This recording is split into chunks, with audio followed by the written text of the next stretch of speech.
munsi itsinda ry'abasenateri bagize komisiyo y'imibereho y'abaturage n'uburenganzira bwa muntu baswikirwa Cyamushungo kiri mu karere ka Nyamasheke basura abaturage bari kuri iki kirwa. Ni muri gahunda barimo kugenzura ibikorwa bya guverinoma mu guteza imbere abatuye mu birwa. Twaza kandi kwabwira ko aborozi b'inka bo murenge wa Kinazi bishatsemo ibisubizo ku mukamo w'inka zabo. Hari aborozi rero b'inka bavuga ko ubu ngubu bakomeje ibikorwa byabo banayiteza imbere kandi ibibazo bahuraga nabyo bagenda babisohokamo babigizemo uruhare. Igatsibo amakusanyirizo mato yari yitezweho kuba igisubizo cyaho bagurishiriza umukamo w'aborozi amaze igihe kinini adakora.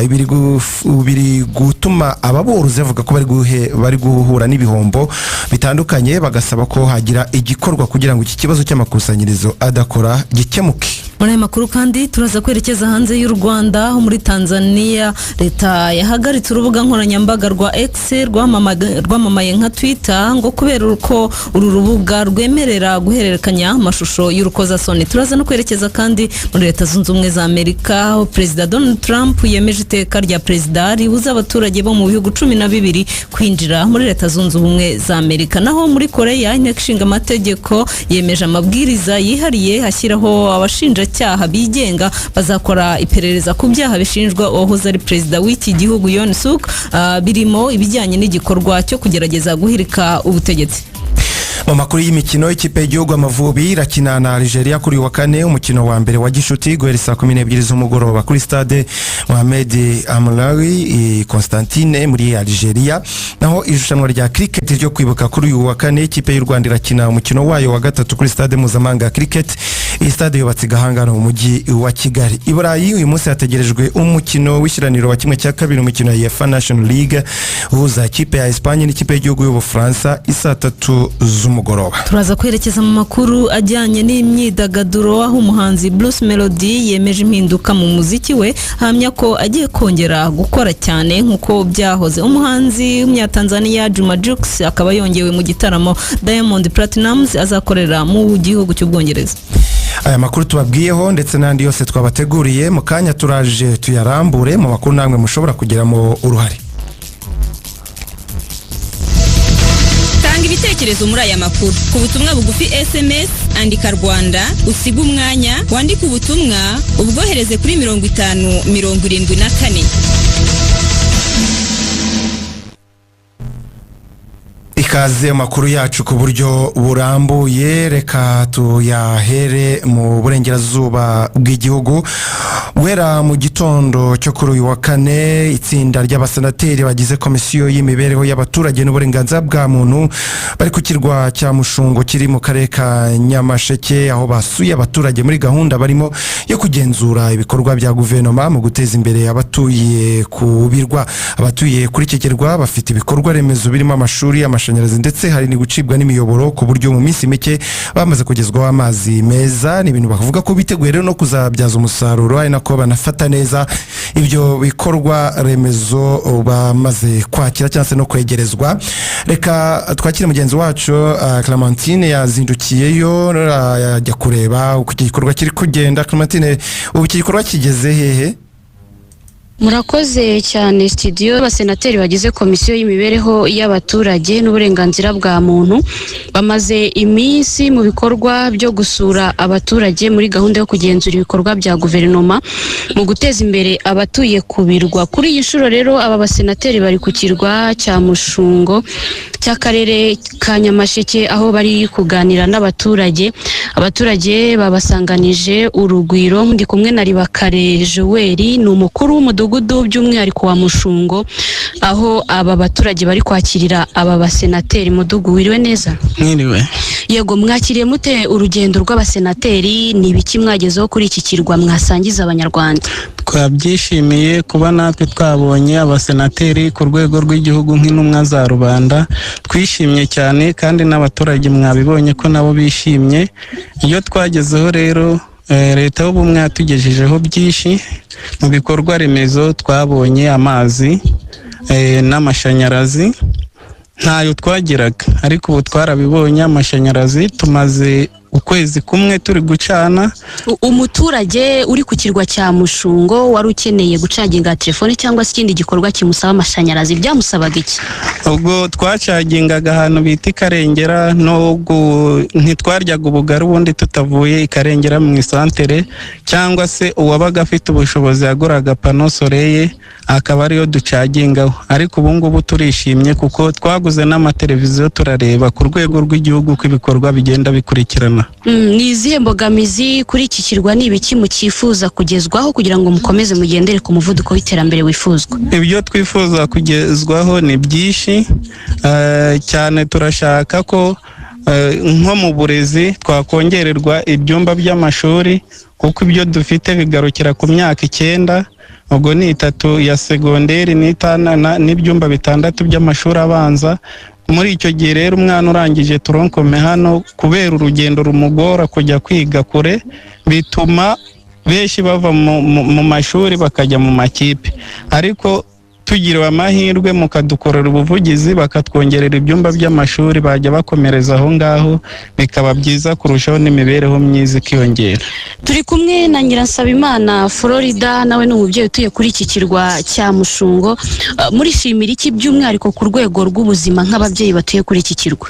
Ababyeyi bo ku Mushungo twaranezerewe cyane, kubera ko twari abantu tumeze nk'abari mu mfupfo, ariko kubw'ubuyoborere bwiza ubu ababyeyi turi gushima, turajya aho abandi bari turakeye. Ababyeyi bo ku Mushungo turanezerewe cyane, nk'ubu twabonye inzego z'abasenateri, tubona inzego z'abayobozi bose, polisi ikadusura. Ubu turanezerewe, natwe turi gushima cyane, turanezerewe, tugushima ubuyobozi bwiza buriho.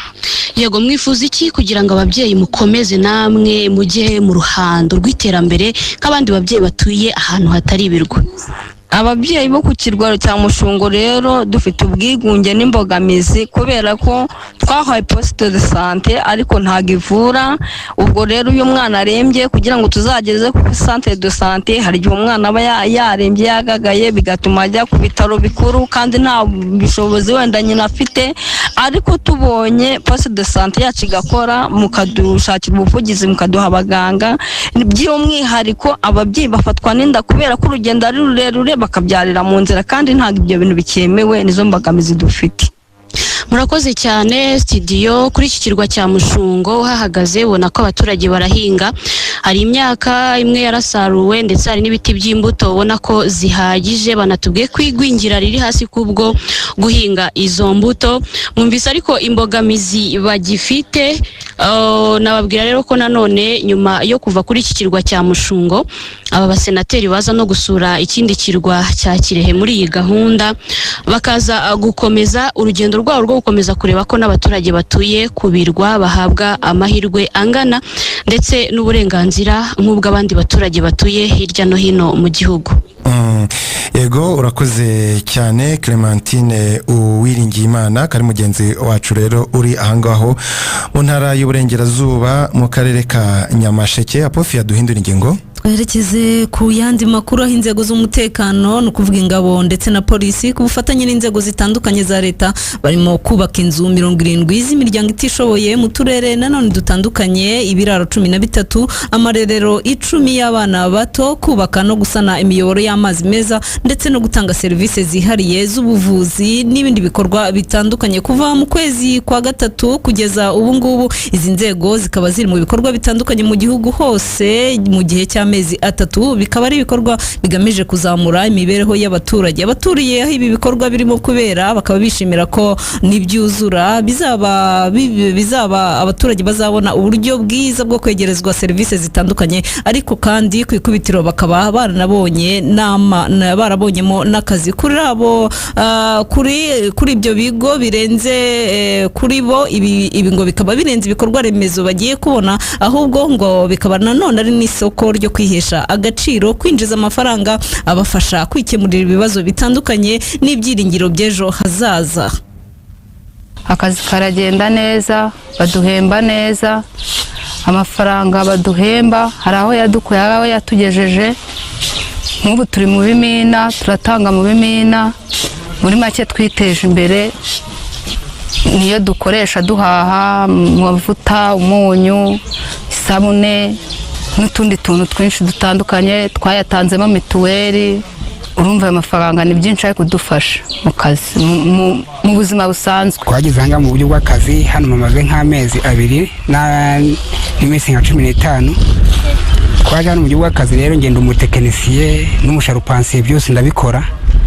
No kuvuga ngo ahangaha twaje mu buryo bw'akazi gukora, twiteje imbere mu by'amafaranga twakoreye, twatanzemo mituweli, turizigama. Ari n'utuntu tujya tugura tw'udusambu ku ruhande, mu mafaranga twagiye dukorera tuyakuye no mu bindi twagiye dukora, twagiye twizigama. Ni ukuvuga ngo muri make kano kazi twajemo kaduteje imbere kandi nukacyaduteza imbere mu buryo bwo gutunga imiryango yacu, mu buryo gukemura utubazo na duto hafi aho ngaho, kwishyura abana amashuri no kubashakira imyambaro bambara muri make. Gusa ubutumwa natanga nuko turabashimira kuko iyo bataduha kano kazi niyo twagezeho cyangwa ibyo duteganya kugeraho mu minsi iri imbere mu gihe tugikora kano kazi ntabwo twari kuzabigeraho. Buri turi kubashimira cyane kuba barateguye kano kazi, natwe tukabona akazi tukisama kano kazi. Amafaranga nyine tubonye adufasha mu buryo bwo gukemura ibibazo tuba dufite mu rugo bijyanye na mituweli, cyangwa se wenda niba mfite nk'umwana uri ku ishuri ikamfasha kugira gute kumurihira minerivare, n'akandi kabazo kabangamye wenda umuntu akagira gute akagakemura. Buri munsi tuza gukoramo hano, turaza gukora buri munsi tugatangira ku wa mbere tukagera ku wundi wa mbere. Iki kira kintu kizadufasha kimaze kuzura, ni ukuvuga ngo hari ibikorwa by'amajyambere bikorerwa mu murenge wa Gashonga n'umurenge wa Nyakarenzi bijyanye no kuvuga ngo ubu gutya hari ibikorwa nko kubaka amashuri cyangwa se mu kimwe kubaka ibindi bikorwa by'iterambere n'umuturage ku giti cyiwe yashatse kubaka. Bashaka kubaka noneho bakabura ahantu banyuzaga ibikoresho bitewe n'uko nta kiraro cyari gihari, ariko kubw'uko noneho ubu ngubu gutya ikiraro RDF ifatanyije na polisi baduhaye ubufasha bwo kugikora, noneho gutyo ngo umuvomyi igiye kujya yakomeza neza ntacyo umuntu yikanga. Akamaro k'ishuri bazanye n'ahangaha mu mudugudu wa Gashiru bifite akamaro kenshi cyane. Icyambere hari abana batoya bagenda birirwa mu muhanda bato, ariko iri shuri rimara kuzura bakigiramo bagafatiraho ifunguro. Ibyo byanezeza abaturage, umuturage yazajya gukora ariko umwana azahari kwigira adahutaye, adakubiswe n'imvura, ari kwigira hafi mu rugo. Mbere abana bari babayeho nabi kuko bajya kubakura hano babihindura epfiriya, iri shuri ryari ryabuze n'abarimo bigishamo, bahita bambajyana hepfo ku mashuri aho bigira babandi bambara udushati tw'umuhondo n'amakabutura. Ariko rigeze hano hafi byatunezeza, igihe imvura yaguye umubyeyi ntiyahangayika, ati umwana ari hafi, igihe aratahira aragera mu rugo. Abo rero ni bamwe mu baturage hirya no hino mu gihugu, ni abaturage bari kwegerezwa ibikorwa remezo, bakaba bari kubikorerwa n'inzego z'umutekano, ingabo na polisi ku bufatanye n'inzego zitandukanye za leta. Aba rero bari kubaka inzu 70 imizi imiryango itishoboye, ibiraro, amarero n'ibindi. Abo nabaganiriye na Radio Rwanda bemeza ko ibi bikorwa ari bimenyetso byo kwesha agaciro ndetse no kwinjiza amafaranga kuri bo n'imiryango yabo, ngo biri no kubatera icyizere nyine cy'ejo hazaza cy'uko ubuzima buzakomeza kubaho kugenda neza, ariko nako kandi biteza imbere bakanateza imbere igihugu. Tugitangira amakuru twabibabwiye, i Gatsibo hari amakusanyirizo mato yari yitezweho kuba igisubizo cyaho aborozi bagurishije umukamo wabo, ariko ubu ngubu ngo ayo makusanyirizo ntabwo akora. Ibi ngo ni igihombo gikomeye kuri aba borozi. Iby'iki kibazo reka tubyumve mu nkuru ya Aniseti Nayituriki. Dufatiye urugero ku ikusanyirizo rito rya Nyabisindu ryo mu murenge wa Kiramuruzi ridafite umuriro n'ibyuma bikonjesha amata, ndetse n'ikusanyirizo rya Nyamikamba ryo mu murenge wa Nyagihanga, aho imyaka isaga 5 ishize rifunze imiryango, kandi aborozi bo muri aka gace bavuga ko batazi icyatumye rifungwa. Iri kusanyirizo rito niryo ryakabaye ribafasha kubona aho bagemura amata y'inka zabo hafi, kuko kugera ku ikusanyirizo rinini ngo hari urugendo rurerure, aho bavuga ko kandi bibasaba kwishyura amafaranga 20 kuri litiro kugira ngo ugezwe ku makusanyirizo manini azwi nka MCC. Nk'ubu duhabwa amafaranga 400, ariko ayo 400 yose siko tuyabona, tukuraho 20 yo kugira ngo tuyazamure agere kuri dayari atarangirika. Reba batuzaniye kuru hafi hano bakazishyira tukayashyiraho, urumva ntibakongera kudukata. Niyo 20 kuri litiro niyo dukuraho uyakira niwe tumuhemba n'uyajyana kuri kuru kugira ngo agire amata agere vuba. Ayo mata nyajyana najyana ko n'amafaranga bampa bakaba amafaranga tuziye litiro natanze kilo 60 bakata nk'eshanu mu gihe bazikata kuko ntago bayama yose. Mu myaka 5 ishize muri aka karere ka Gatsibo hubatswe amakusanyirizo mato 10 azwi nka Milk Collection Points. Kugeza ubu aya makusanyirizo mato yose nta na rimwe rifite umuriro w'amashanyarazi. Ibintu aborozi bavuga ko bibagiraho ingaruka. Ingaruka ziba zihari ku burya inka iyo ukama inka ukabura ugurisha amata kandi nk'ikarwara ikabura kiyevuza, izo ni ingaruka z'umworozi zimugeraho.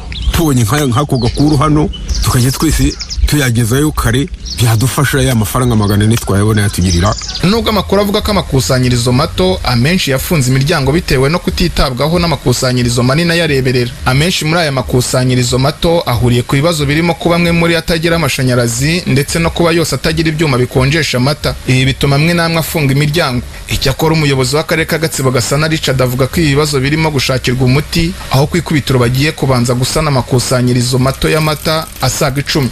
Tujya gufasha ama MCCs. Icyambere MCC zacu zifite uko ari 5 zose zirakora kandi zifite ibisabwa byose, amashanyarazi yagezeyo yandi ya trifazi, amata y'abaturage ntashobora gupfa. Muri gahunda dufatanyije na RDDP ya kabiri tugiye gusana amakusanyirizo y'amata mato yitwa MCP yagera ku 10.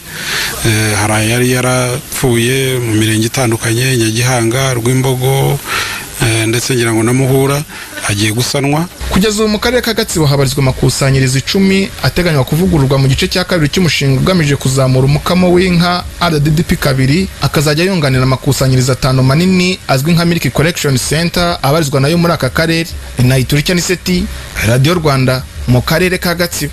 Urakoze cyane Nayituriki. Apofi hari abantu batwandikiye, harimo witwa Pacifique yagize ati twishimiye ko abo basenateri basuye akarere ka Nyamasheke, ni byiza. Ikindi kandi twifurije ikipe yacu y'igihugu Amavubi intsinzi, tuyiri inyuma nk'abafana bayo. Uwitwa Damour ati abo basenateri bakomeza kwegera abaturage n'iby'agaciro, n'abaturage bajye bafatanya n'igihugu n'abayobozi b'igihugu kubaka igihugu. Tuyizere Emmanuel ati ni harebwe icyakorwa ayo makusanyirizo y'amata afungurwe vuba bityo bifashe aborozi kubona umusaruro uva ku nka zabo. Ernest ati ni byiza kuba abo baturage barahawe uburyo bwo kwiteza imbere. Uwitwa Bakinahe Emmanuel ati abo borozi nibakomerezaho kuko n'ubundi intore yishakira inzira, turabakurikiye 5/5. Uwitwa Ernest ati dukomeje kwishimira amakuru mukomeza kutugezaho, by'umwihariko abaturage ba Gatsibo niharebwe uburyo ki bafashwa nabo bakomeze kwiteza imbere. Mukanya twitse gato, mukanya duhindukirana andi makuru turacyafitiye ayo hirya no hino ku isi, turacyafitiye ay'imikino n'imyidagaduro. Mugumane na Radio Rwanda. Radio Rwanda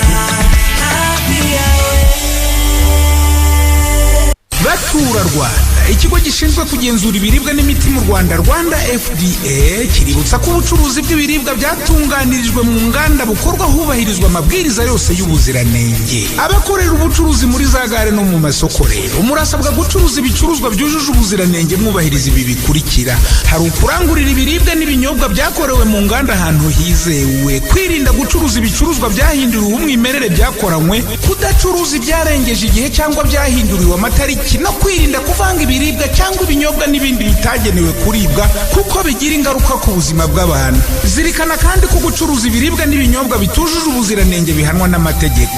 Kora ubucuruzi bwawe neza, ugira uruhare mu kurinda ubuzima bw'abakugana. Ubu butumwa mubugejejweho n'ikigo gishinzwe kugenzura ibiribwa n'imiti mu Rwanda, Rwanda FDA. Amakuru ya Radio Rwanda ukomeje gukurikira. Twabwire ko umujyi wa Vanta muri Finland hatashywe ikimenyetso cy'urwibutso rwa Jenoside yakorewe Abatutsi mu mwaka w'1994. Igikorwa cyo gutaha urwibutso rwa mbere rwubatswe mu karere ka Nordic cyahujwe no ku bikorwa byo kwibuka ku nshuro 31 abazize Jenoside yakorewe Abatutsi mu mwaka w'1994. Ni igikorwa rero kitabiriwe n'abasaga 250 bari ahangaha nyine muri icyo icyo gihugu. Reka duhindure ingingo tujye mu ntara y'amajyepfo aho mugenzi wacu Tito Dusabirema atubwira iby'aborozi b'inka bo mu murenge wa Kinazi mu karere ka Huye nyine bavuga ko mu rwego rwo gukemura ikibazo cy'ibura ry'isoko ry'umukamo bafashe umwanzuro kwishyiriraho ikusanyirizo rito ry'umukamo rifasha aborozi kubona isoko umukamo kandi ukagera kuri amakusanyirizo utarangirika. Tito yaracyari kumwe n'aborozi, uburyo bwo kwishakamo ibisubizo babitekereje bate, ubu bigeze he, ni gute biri kubabera igisubizo Tito? Iyi koperative yashyizeho ikusanyirizo rito mu rwego rwo gufasha aborozi bo muri kano gace mu murenge wa Kinazi, by'umwihariko kubera ko bafite umukamo mwinshi cyane cyane uturuka ku bworozi. Natinze ndi kumwe na Ntaka Joseph, ni perezida w'iyi koperative. Kuki mwahisemo kwishyiramo nk'aborozi mugashyiraho n'iri kusanyirizo rito? Twararicaye hamwe turatekereza dusanga dufite imbogamizi ijyanye n'isoko ry'umusaruro ukomoka ku mata y'inka zacu, cyane ko twari dufite isoko ritoya ryari risanzwe ryakira uwo musaruro, ariko ugasanga rimwe na rimwe hagiye habonekaho ikibazo cy'amakonje ndetse no kuba wenda ibiciro bijyanye n'igihe kuri uwo mukamo bitari kujyana n'igihe tugezemo. Dusanga yuko rero tugomba kuba twebwe nk'aborozi twakihuriza hamwe tugahuriza hamwe umusaruro wacu tugakemura ibyo bibazo byacu dufite muri rusange. Kugira ngo rero dushyireho rino kusanyirizo ritoya, ubwo twarebeye ku musaruro dufite. Hano haboneka umusaruro w'amata cyane mwinshi kandi ukagera ugenda imbogamizi z'isoko. Muri ubwo buryo rero bwo gukemura icyo kibazo twasanze tugomba gushaka isoko rinini ryagutse. Ubu iri kusanyirizo turi gukorana n'uruganda rwa Nyanza Milike rufite isoko ryagutse rigemura amata kuri Inyange Industry, mu buryo ki twakemuye cya kibazo cy'aborozi bahura n'amakonji kugira ngo umunsi ku wundi tubashe gukusanya wa musaruro wacu tugeze ku isoko mu buryo bwemewe tutahuye n'ikibazo cy'amakonji. Turi kumwe na Bizimana Ernest, umworozi ukorera hano mu murenge wa Kinazi. Iri kusanyirizo rito rya koperative nk'aborozi ribafasha iki? Iri kusanyirizo twagize amahirwe turaribona kuko hari ibibazo byajyaga bivuka hano ku muhanda nyine aho tugemura, ugasanga umunsi umwe barasibye ntibaza gufata amata, ugasanga umworozi arahahombeye. Ubwo rero ni ukuvuga ngo ubu ngubu mu byo turimo dukora kugira amahirwe waza ugapimisha amata yawe ukayahagereza ku gihe kandi ntugire ikibazo, ugasanga umusaruro wawe ntugeze ugira gute, ntugeze ugira ikibazo. Ibi ni bimwe mu bisubizo rero aborozi bo mu murenge wa Kinazi bishatsemo. Iri kusanyirizo rito icyo rikora ni ukwakira amata y'aborozi, umukamo bakiriye barawupima, bagapima ibipimo byabugenewe, ndetse ntabwo agomba kumara iminota irenze 30 atarajyanwa aho yabugenewe, aho agomba kuba nyine ari amata yujuje ubuziranenge. Iyi koperative ifite ubushobozi bwo kwakira ibyiciro biri hagati y'500 n'ibihumbi 2,000 ku munsi y'umukamo. Gusa baracyafite imbogamizi zo kubona aho babuganiza amata kuko bakira umukamo mwinshi. Tito Dusabire murakoze cyane. Guhera mu gitondo cyo kuri wa kane kandi mu karere ka Musanze hateraniye abayobozi mu nzego zose za leta n'iz'abikorera zikorera mu ntara y'Amajyaruguru mu nama nyunguranabitekerezo yiga ku iterambere ry'intara. Ubuyobozi bw'intara y'Amajyaruguru bugaragaza ko hari intambwe imaze guterwa mu guteza imbere abaturage, kuko imibare igaragaza ko mu myaka 7 ishize igipimo cy'ubukene muri iyi ntara cyagabanutse ku kigero cya 13%, ku kigero cyagabanutse kiva kuri 13% kikaba kigeze kuri 20% mu gihe ubukene bukabije bwagabanutse 4.9%, buva kuri 4.9% bukaba bugeze kuri 3.2%.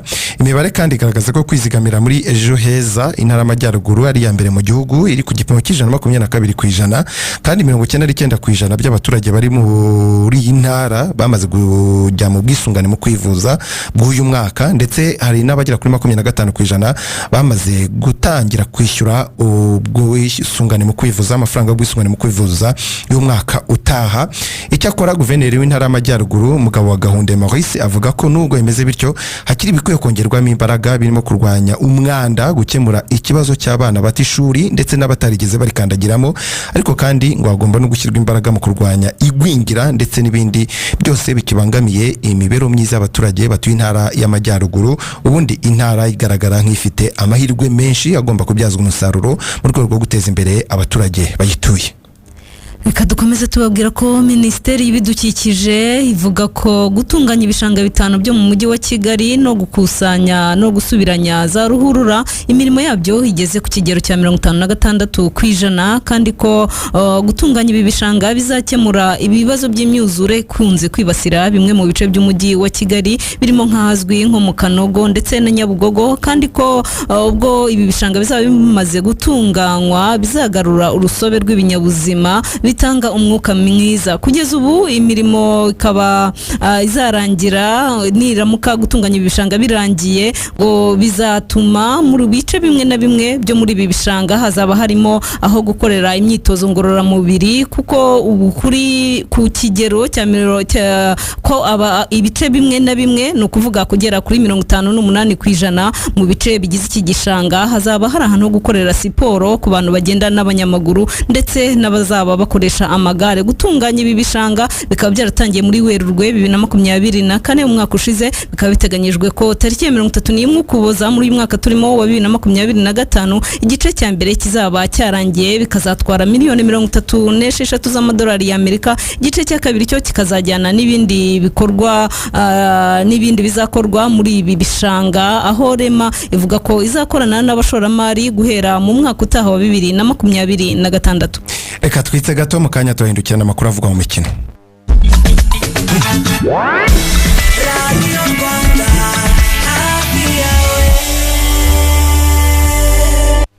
Hamwe na Joanna tugufitiye urutonde rw'ibicuruzwa by'ubwiza byateguwe by'umwihariko ku bagore, ku bana bato. Hindura uburyo wita ku misatsi yawe ukoresheje Johanna Hair Relaxer, Johanna Hair Sulfur na Strawberry Hair Shampoo. Ku bana bato dufite Johanna Baby Jelly, fasha uruhu rw'umwana wawe kuguma rworoshye kandi rufite itoto. Mwatubona mu maduka yose abegereye no mu masalo. Wifuza ibicuruzwa byinshi, hamagara 0787 Johanna abagirana buri munsi.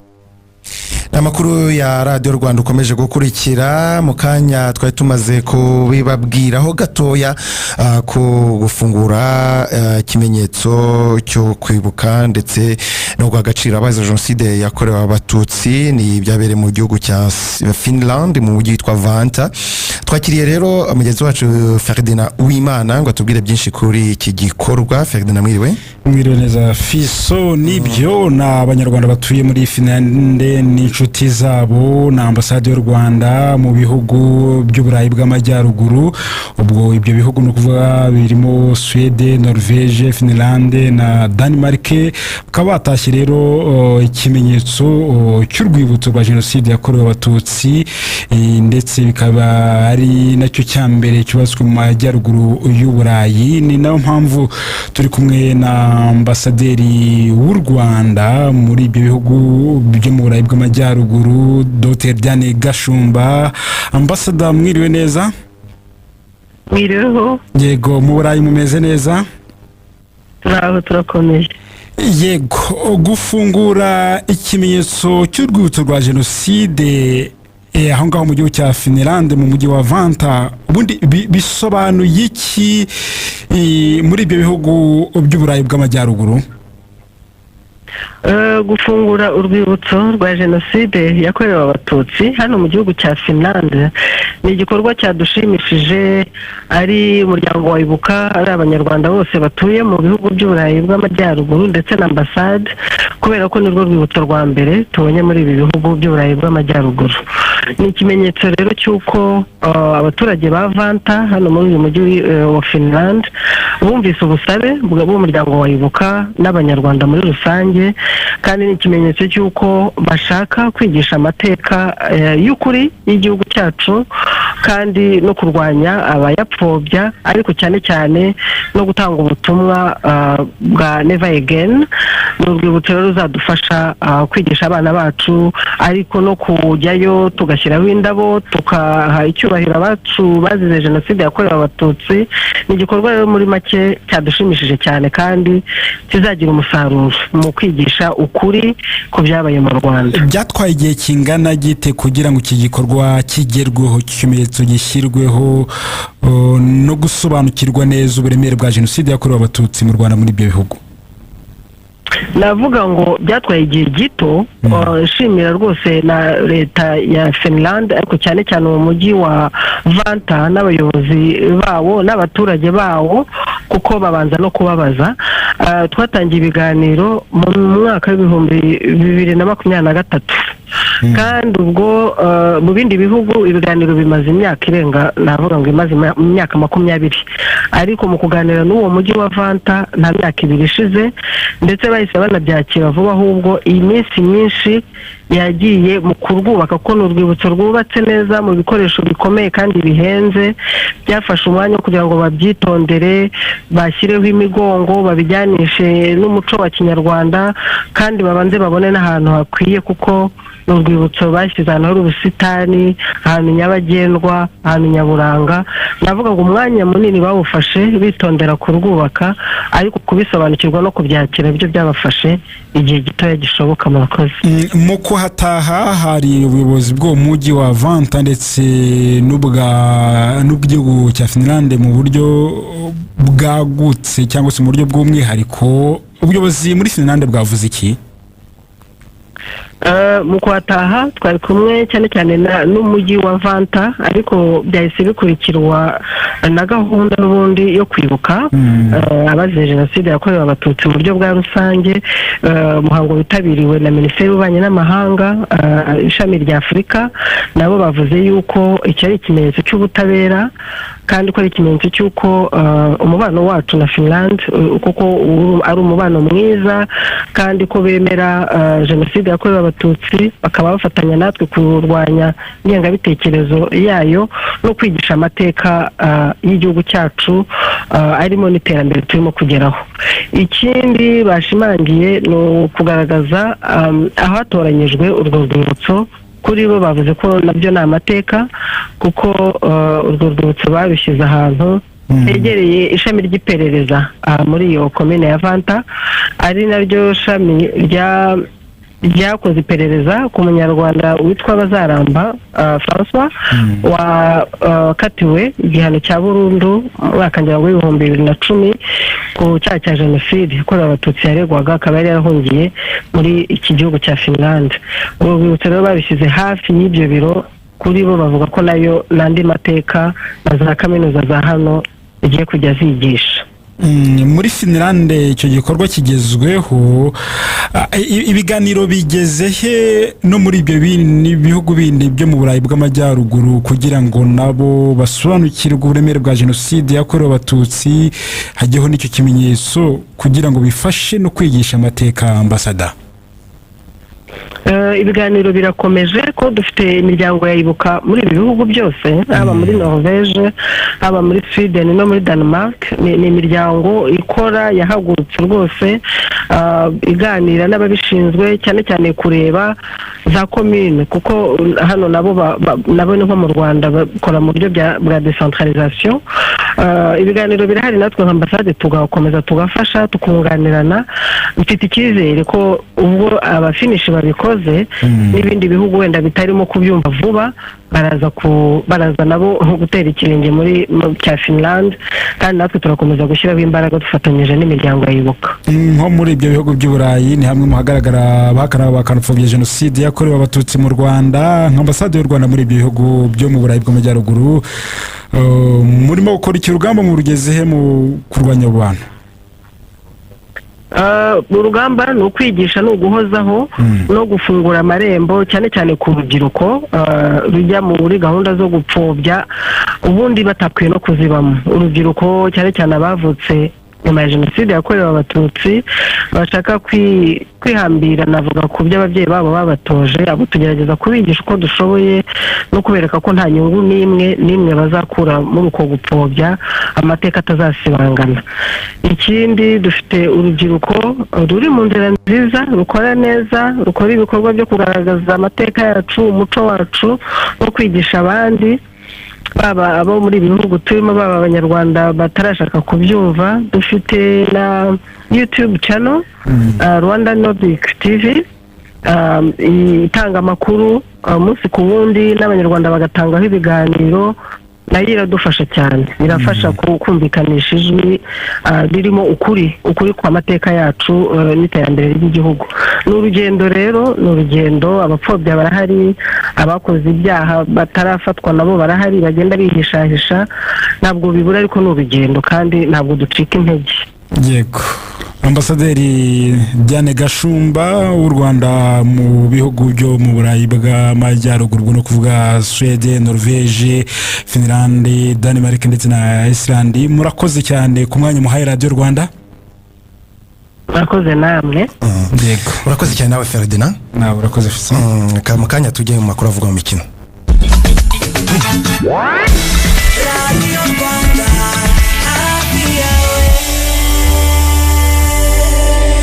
Joseph Ndizeye mwiriwe neza. Meza cyane Fiston. Twese inyuma y'Amavubi, umwanya no wawe.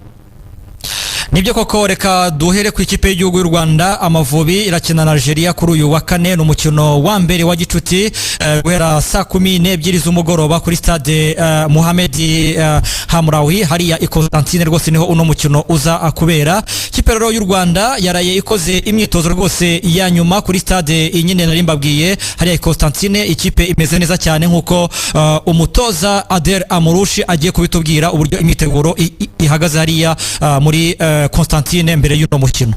You know, this game is like test for our team. We are going to have other tests, you know, but I want to test. Uyu mukino ni nk'isuzuma ku ikipe yacu, tuzagira n'andi masuzuma. Ndashaka kureba ko abakinnyi bashya bahangana n'iki gitutu. Icyambere si umusaruro, nubwo nshaka gutsinda kuko nkina ngo ntsinde, ndahatana. Dukeneye uyu munsi wenda turakina n'amazina manini, ariko natwe turaba turi kubaka amazina manini y'ahazaza. Nibwo buryo gusa, kuko nidukina gusa n'amakipe mato tuzatera imbere. Reka bumve imbaraga, igitutu cy'abafana nk'ibihumbi 10, ubuhanga bw'abo bakina. Baba nta mikino basekaga, ariko ejo barakina nk'aho ari ubwa nyuma. Buri wese aba ahanganiye umwanya we. Nanjye iyo nshaka muri ikipe guhangana. Each player in a say play for his team, for his place.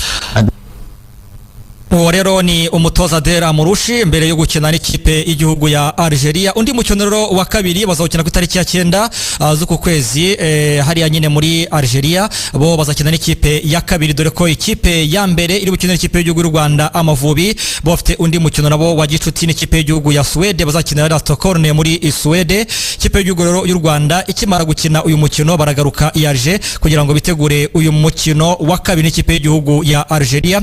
Naho kandi tunyarukiye muri cricket, ikipe y'u Rwanda y'abagore ku munsi w'ejo yakinaga umukino wa kabiri iranawutsinda, aho yatsinze ikipe ya Sierra Leone ku kinyuranyo cy'amanota 55. Kuri wa kane rero iyi mikino iraza gukomeza. Ikipe y'u Rwanda mu kanya gura saa 45 iraza gose gukina n'ikipe ya Malawi. Irushanwa twibutsa abantu yuko riri kuba ku nshuro ya 11 hariya kuri stade mpuzamahanga ya cricket i Gahanga, ryitabiriwe n'ibihugu bigera ku 9. Tukiri kandi hano ku makipe y'u Rwanda, ikipe y'u Rwanda ya basketball ya APR ubwo ihagariye u Rwanda mu mikino ya BAR igomba kuzatangira muri Afrika y'Epfo ari Pretoria. Ikipe ya APR basketball yaraye isuwe rwose, yakirwa iganirizwa na ambasaderi u Rwanda hariya muri Afrika y'Epfo ni Emmanuel Hategeka.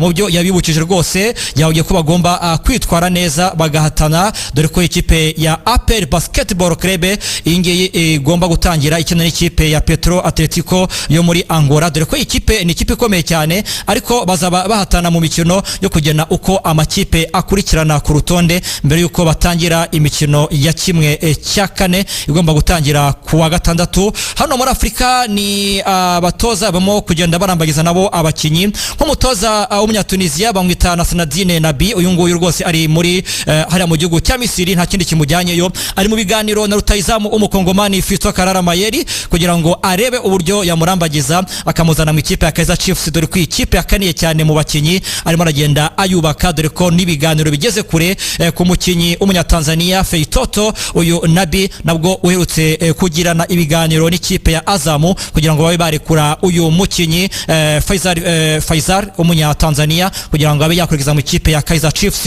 Naho tukiri muri Tanzania n'ubundi ikipe ya Azamu ni mu biganiro bya nyuma n'umunyezamu Aishi Manura usanzwe ufatira ikipe ya Simba. Ibiganiro byose byamaze kuba uno munyezamu igisigaye nuko yakwerekeza mu ikipe ya Azam FC ku masezerano y'umwaka umwe ashobora kongerwa akamugeza muri 27 ari mu ikipe ya Azamu. Na ikipe ya Al Ahly yerekeje mu mikino y'igikombe cy'isi cy'amakrebe igomba gutangira ku wa gatandatu. Al Ahly rero yaraye rwose igiyeyo dore ko iyi kipe iri mu itsinda rya mbere iri kumwe n'ikipe ya FC Porto yo muri Portugal, ikipe ya Palmeiras yo muri Brazil, Inter Miami yo muri Amerika isanzwe inakinamo na Lionel Messi. Ikipe ya Al Ahly izatangira ikina n'ikipe ya Inter Miami hazaba ari tariki 15 ku cyumweru ubwo nibwo iyi kipe yo izakina umukino wayo dore ko izakina saa 8 z'ijoro hariya kuri Hard Rock Stadium. Andi makipe Fisto ahagarariye umugabane wa Afrika harimo Esperance de Tunis, harimo ikipe ya Mamelodi Sundowns,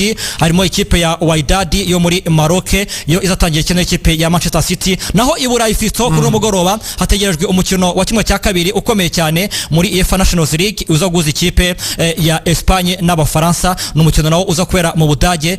Portugal yo yarigeze ku mukino wa nyuma itsinze ikipe y'Abadage 2-1. Cristiano Ronaldo afasha ikipe ya Portugal kugera ku mukino wa nyuma. Yego urakoze cyane Joseph Ndizeye. Namwe murakoze cyane Fisto. Mukanya n'amakuru avuga hirya no hino ku isi.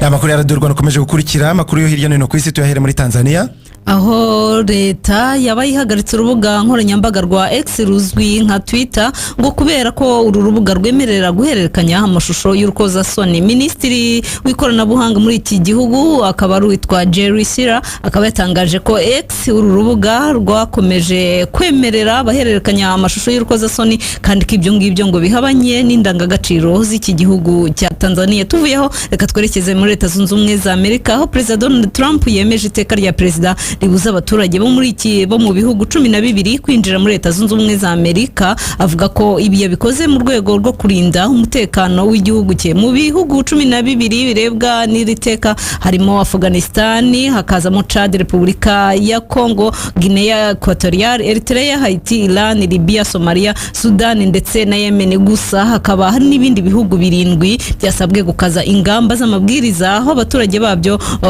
gukaza ingamba z'amabwiriza uburyo ki abaturage babyo b'ibyo bihugu binjira muri Leta Zunze Ubumwe za Amerika. Fisto twerekeze muri Korea y'Epfo. Inteko Ishinga Amategeko ya Korea y'Epfo yemeye amabwiriza yihariye ashyiraho abashinjacyaha bigenga bazakora iperereza ku byaha bishinjwa uwahoze ari perezida w'iki gihugu akaba ari Yoon Suk Yeol. Birimo muri ibyo byaha ashinjwa bikaba ari ibijyanye n'igikorwa cyo kugerageza guhirika ubutegetsi. Hakaba harimo kandi n'ibibazo by'umugore we. Mu bagize inteko rero 198 bitabiriye inama 194 bakaba batoye bemeza iri tegeko naho abandi 3 bararyamagana mu gihe umwe ari we wifashe. Twerekeze mu Budage.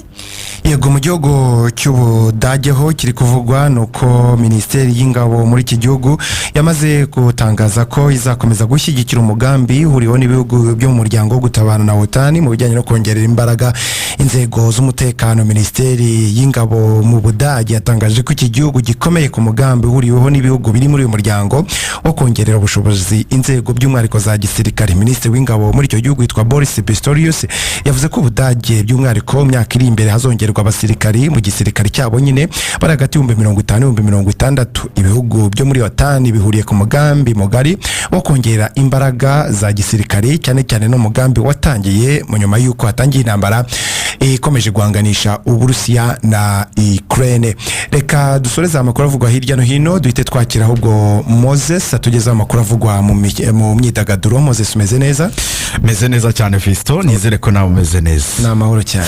Uri umwe mu bakunda gakondo cyane, ndetse n'abandi benshi bakunda gakondo, bakunda umuziki rwose mwiza cyane ubyinitse, umuziki benshi bavuga ko ari injyana burya igera ku mutima. Institut Français yateguye ibitaramo by'uruhererekane. Ibitaramo rero hari abahanzi batandukanye barimo Juno Kizigenza bagaragaye muri ibyo bitaramo, ariko kandi hatahiwe Jules Sentore, n'umwe mu basore b'abahanga. Rukotana nawe Rukotana nawe n'umwe mu bakoze muri ibi bitaramo by'uruhererekane. Hakurikiyeho rero Jules Sentore ku itariki ya 6 z'uku kwezi kwa gatandatu. Birumvikana ko ari ku munsi w'ejo, aho uyu Jules Sentore witegura no gushyira hanze album muri uyu mwaka 2025 azaba ataramira hariya kuri Institut Français. Ubwo rero abakunda gakondo mwese, iyo nimwe muri gahunda zabafasha cyane ko kuri uyu wa gatanu azaba ari ikiruhuko, konje abantu bayimenye kare.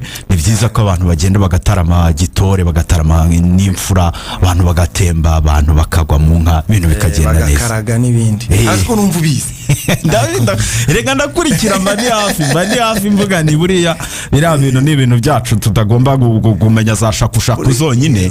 Hari uburyo abajene bavuga ngo nzizashakushaku za kizo za mbyino zindi zose zonyine, ntabwo ari ukubituka, ariko hari umuntu wambwiye ngo buriya guceza bitera umutwe. Kandi ahubwo haruherutse kumbwira ati ubundi impamvu babyise imyidagaduro guceza bitera umutwe, ntimukajyeyo. Ubwo rero ni byiza rwose, ni igitaramo cyiza cyane cya Jules Sentore uwitegura nyine no gushyira hanze album muri mwaka 2025. Bruce Melody amagambo yanditse ku mbuga nkoranyambaga ze zose aravuga ko amaze iminsi akora mu buryo bw'ibanga, ati subunebwe, ahubwo amaze iminsi ndimo nubaka uburyo bushya, ndimo nubaka ibigwi, atari amagambo cyangwa se ibyo abantu bashobora kuza guhagarara bashungere gusa. Ati ngarukanye imbaraga nyinshi ziruta uko nari meze mbere. Ati nubaha itangazamakuru, ariko kandi ndasaba abantu kurinda izina ryanjye kuko ibi twabyubatse mu buryo bukomeye. Ati rero ntabwo ari imikino, ati kandi nta nubwo ari igihe cyo kugira ngo abantu bakinire ku izina uba warubatse, ku izina wubatse kubw'impamvu. Ati si ibihuha ndetse si n'amagambo, tujye gukora umuziki mu buryo bushya. Ati reka dutangire kandi tubikore mu buryo bwiza cyane. Ni Bruce Melody muri uyu mwaka 2025 yashyize hanze album yise Colorful Generation. Hanyuma kandi mu kwezi kwa karindwi, ukwezi gutaha, aritegura gushyira hanze indirimbo ari kumwe na Diamond Platinum. Binavuga ko Diamond Platinum azaza kumufasha kumenyekanisha iyi indirimbo hano i Kigali. Hanyuma ariko Diamond Platinum aritegura gutaramira i Londres mu Bwongereza itariki ya 13 z'uku kwezi kwa gatandatu, ndetse n'itariki ya 14. Yavuze ko rero mu bazamushyigikira muri iki gitaramo harimo n'uwitwa Juma Jux. Uyu nguyu bakoranye indirimbo ebyiri zakunzwe cyane, ndavuga indirimbo yitwa Enjoy ndetse n'indirimbo yitwa Orfem. Ni indirimbo ebyiri zakunzwe cyane. Diamond Platinum yarebye aravuga ati muri urugendo nifuza yuko rwose wazaba uri iruhande rwanjye. N'umuvandimwe we ndetse yamushyigikiye mu bukwe bwe, Juma Jux na Priscilla Ojo, bamaze iminsi ibubaye. Forbes magazine ni igitangazamakuru gikomeye cyandika ku byamamare, cyandika ku mitungo cyane cyane y'ibyamamare. Bavuze yuko ku rutonde rushya rwa 2025 mu bagore babashije kwigwizaho imitungo mu bazwi bayobowe n'uwitwa Oprah Winfrey. Uyu ni umunyamakuru maze imyaka irenga 15. Bavuze yuko atunze miliyari 3 z'amadolari y'Amerika ndetse na miliyoni 100. ni uri ku mwanya wa mbere. Mu gihe ku mwanya wa kabiri bahashyize witwa Kim Kardashian w'imyaka 44. Bavuga ko atunze miliyari 1 na miliyoni 700 z'amadolari y'Amerika. Bavuga ko hanini uyu mugore Kim Kardashian amafaranga ye ayakura hanini mu bucuruzi bw'ibirungo by'ubwiza ndetse n'imyenda y'abagore. Hanyuma ku mwanya wa gatatu bahashyize Taylor Swift weruka gukora ibitaramo bigeze bigeze ku 140. Ibitaramo bivugwa ko yabisaruwemo amafaranga menshi, ariyo mpamvu bamushyize ku rutonde rwa Forbes magazine ku mwanya wa gatatu. Bagaragaza ko mu bagore bazwi yabashije kwinjiza amafaranga ageze kuri miliyari 1,600,000 z'amadolari y'Amerika. Rihanna yasubiye inyuma. Uyu mugore w'imyaka 37 bavuga ko ngo yahombye cyane, ndetse igihombo cye kikaba cyarageze kuri 29% ku mutungo we yaratunze mu mwaka washize. Umugore w'imyaka 37 uherutse gutangaza ko yitegura kwibaruka umwana wa gatatu na A$AP Rocky. We bamushyize ku mwanya wa 4, bavuga ko atunze miliyari y'amadolari y'Amerika, aho mu mwaka ushize yaratunze miliyari y'amadolari y'Amerika na miliyoni 400 z'amafaranga nyine z'amadolari y'Amerika. Hanyuma ku mwanya wa gatanu bashyize Madonna y'imyaka 65, bavuga ko atunze miliyoni 850 z'amadolari y'Amerika. N'urwo rutonde ubwo ukomeje mu yindi myanya: Beyonce ku mwanya wa 6, Selena Gomez ku mwanya wa 7, Kelly Jenner ku mwanya wa 8, hanyuma ku mwanya wa 10 hafungaho uwitwa Celine Dion, umwe mu bahanzi kazi beza cyane bakundwa, aho umutungo we bavuga ko wazamutse cyane nyuma y'uburwayi, ndetse yagize ngo abantu bagiye gushaka ibihangano bye babyumva bidasubirwaho. Davis D ari ku mugabane w'i Burayi. Uyu nguyu rwose aherutse gura mu gitaramo n'uwitwa DJ Neptune. Nabonye avuga ko yanejejwe cyane n'uburyo DJ Neptune yamwakiriye, ndetse kandi avuga ko ngo yamwigiyeho byinshi birimo amasomo akomeye yo gushyiramo imbaraga ndetse no gukunda ibyo ukora igihe cyose. I Buruseli mu Bubiligi mu mpera z'iki cyumweru itariki ya 7 z'ukwezi kwa gatandatu haraza kuba igitaramo cya Aline Gahongayire, Ishimwe Josh, ndetse nawe yamaze kugera i Buruseli mu Bubiligi, aho avuga ko biteguye. Ni Ishimwe Josh uzwi mu muziki wa gakondo, ariko kandi cyane cyane wa gospel, aho asubiramo indirimbo abantu bagiye bakunda mu bihe bitandukanye. Ku munsi w'ejo nibwo bitangazamakuru byinshi byagarutse kuri iyi nkuru, bavuga ko ari inkuru izagaragaza ubuzima bwa Michael Jackson, ubuzima yaciyemo yaba ari mu muziki ndetse n'ubuzima busanzwe, nyine uburyo yitwaraga, uburyo yabagaho. Ubundi izi filime zitwa biopic ni filime zisanzwe zikinwa, aho bashobora kuvuga bati wenda dukine ku buzima bwa Fisto, hakaza umuntu akajya mu birenge bya Fisto agakina ubuzima, inkuru igaruka ku nkuru y'ukuri nyine y'ibyo wabayemo, ibyo waciyemo, aho yakundaga gusohokera, ibyo yakundaga kurya, uburyo yabaga yitwaye n'inshuti ze. Ibyo byose bakagerageza kubikina muri film. Bahisemo rero umwana wa mukuru wa Michael Jackson witwa Jeremy Jackson, akaba ari uzakina, niwe rero uzakina umwanya wa Michael Jackson. Bavuze ko iyi filime itagisohotse muri mwaka 2025. Ni filime yari yagaragarijwe urukundo abantu bakunda Michael Jackson, bavuga ko rwose bifuza kuzareba uburyo nyuma y'umuziki yabagabayeho, ariko kandi abayitunganya bavuze ko umwaka wa 2026 aribwo iyo filime igaruka ku buzima bwa Michael Jackson izajya hanze. Hanyuma kandi ikindi nuko ni societe zikomeye cyane zirimo Prime Video ndetse na Netflix bari kurwanira isoko ryo kugura iyo filime kugira ngo baba aribo bazayerekana ku isi yose. Ubwo no gutegereza mu mwaka utaha, ariko kandi ni no gutegereza mu kanya ku isaha 9 ndaza kugaruka muri Showbiz Today, ukaza kugaruka kuri ibyo byose ndetse n'ibindi utatubwiye cyane. Muri Showbiz Today barimo n'umuziki cyane, ibintu biba biryoshye. Urakoze cyane. Yego ngushimire. Tugeze ku musozo w'amakuru twari twabateguriye, gusa abo tutatangiranye tubibutse ko guhera mu gitondo cyo kuri wa 4 abasenateri bagize komisiyo y'imibereho y'abaturage n'uburenganzira bwa muntu, bamwe muri bo bari mu kirwa cya Mushungu mu karere ka Nyamasheke, aho basuye abaturage muri gahunda barimo yo kugenzura ibikorwa bya guverinoma guteza imbere abatuye mu birwa.